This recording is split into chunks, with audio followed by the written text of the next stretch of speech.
Welcome to the Louie file. We are going to be in Galatians 5 today. We read a few verses in Galatians 5 on the last video. Today I want to start off in verse 7. The letter to the Galatians is basically Paul dealing with a bunch of religious Jews that were trying to put some religious bondage on his people that he shared the gospel with in the Galatian area, and he was warning them not to let them do that. Don't let them put you into this trap of religion. And so he told them at the beginning of chapter 5 to stand fast in their freedom, that Christ had freed them from any of those kind of things. So don't go back into it. If you do, you are turning your back on Christ. You have been severed from Christ and you have fallen from grace, because you either are seeking to be justified by law, or you are seeing yourself as having been justified by the work of Christ. You can't mix the two. You can't go back and forth in between the two. So he's telling them to stick fast, stand fast with Christ. So look in Galatians 5 starting at 7. He says, "You were running well.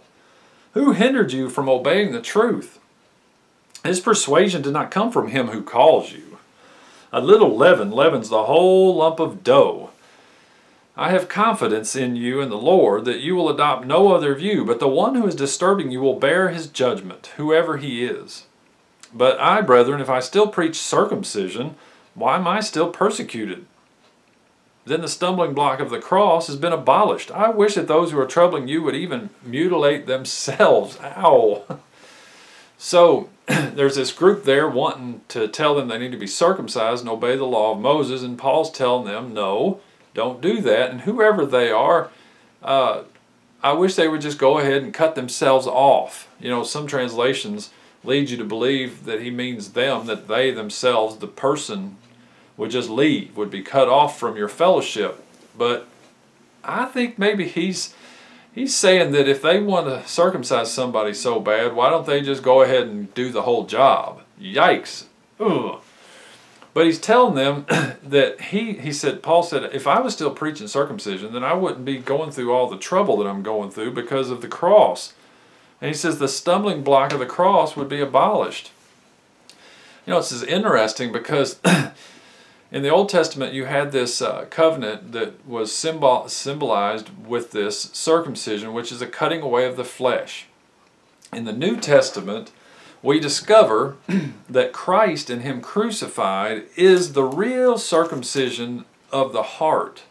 That God was not really talking so much about a literal flesh like on someone's body, but he was talking about cutting away the flesh, meaning a fleshy heart, meaning an independent mindset, meaning I can do it, self-sufficient, independent. I was going to read something to you from Romans chapter 2 that deals directly with this. Romans 2, starting at verse 25, says, "For indeed circumcision is of value if you practice the law, but if you are a transgressor of the law, your circumcision has become uncircumcision.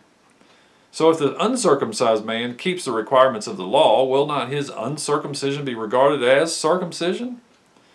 And he who is physically uncircumcised, if he keeps the law, will he not judge you who, though having the letter of the law and circumcision, are a transgressor of the law?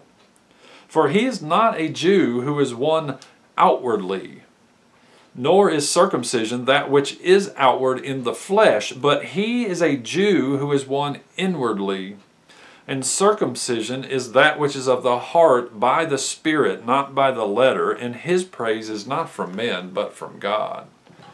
So you see, the cross is the real circumcision God is after, because he wants to cut away the fleshy heart. You know, back in Ezekiel, the prophet Ezekiel, God spoke to him and told him that the new covenant was coming, and what it was going to amount to was, he said, I'm going to take away your heart of stone, and I'm going to give you a heart of flesh.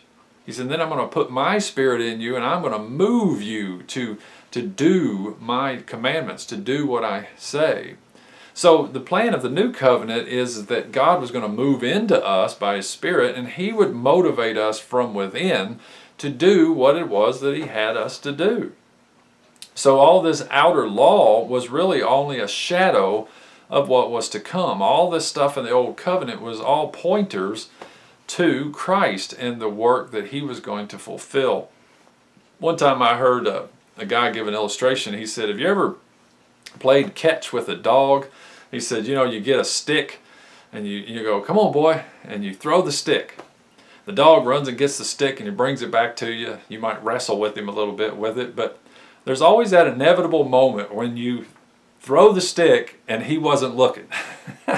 So now the dog's just standing there staring at you, and the stick is way across the yard somewhere, and he doesn't know it. So he's still waiting. So then you start pointing and you go get the stick, boy, go get the stick. It's over there.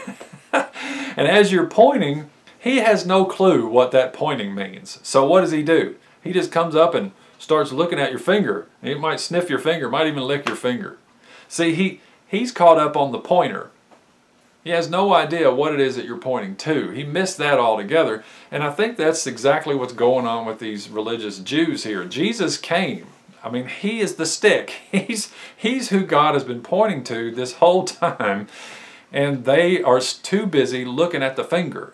You see that? They're too busy paying attention to the pointers. They want to sacrifice animals. They want to circumcise people. They want to watch what they eat. They want to wear these clothes and not those clothes. They want to go here and not there. They want to work this amount on the Sabbath, not that amount that day. I mean, so they're caught up with all the pointers. You know, in Colossians, the Apostle Paul even told them there, don't let anyone be your judge when it comes in regard to holidays and Sabbath days and festivals and new moons, because they were all shadows. Let's see, how did he put it? He said, is in Colossians chapter 2, he says, they were mere shadow of what is to come, but the substance belongs to Christ.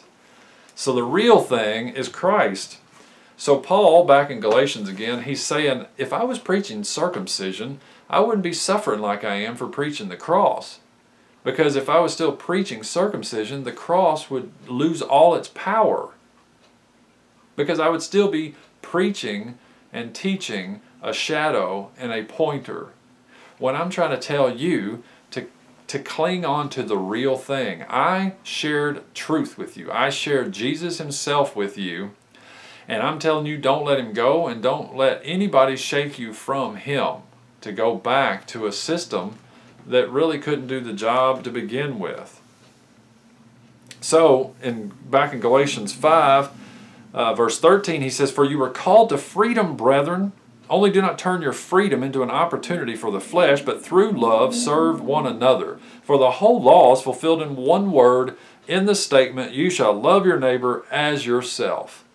But if you bite and devour one another, take care that you are not consumed by one another. That's so good.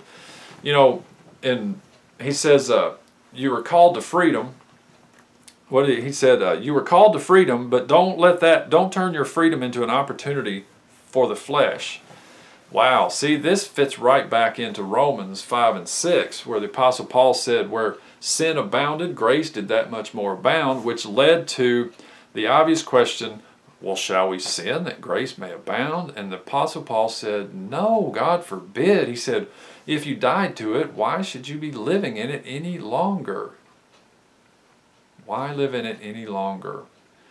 We have freedom in Christ, but it's not freedom to commit sin, and it's not freedom to live fleshy.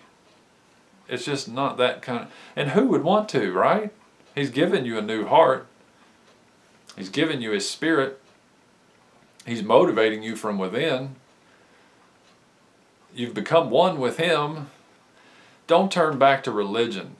And don't use the freedom that Christ has purchased for you as an excuse to indulge in fleshly things. Holy living, I think, from God's point of view, real holy living comes from within. It's not about a boy's hair length or a woman's skirt length or what kind of music you listen to or what kind of food you eat or what kind of things. I mean, that's all an outward thing that will change when the inside changes. And that's what the Apostle Paul's getting at here. It all boils down to, he's saying, don't let yourself be outwardly circumcised. You've already received Christ and his work on the cross. That means you are already circumcised in your heart. And that is what God is really after. I'll talk to you next time. Thanks for watching.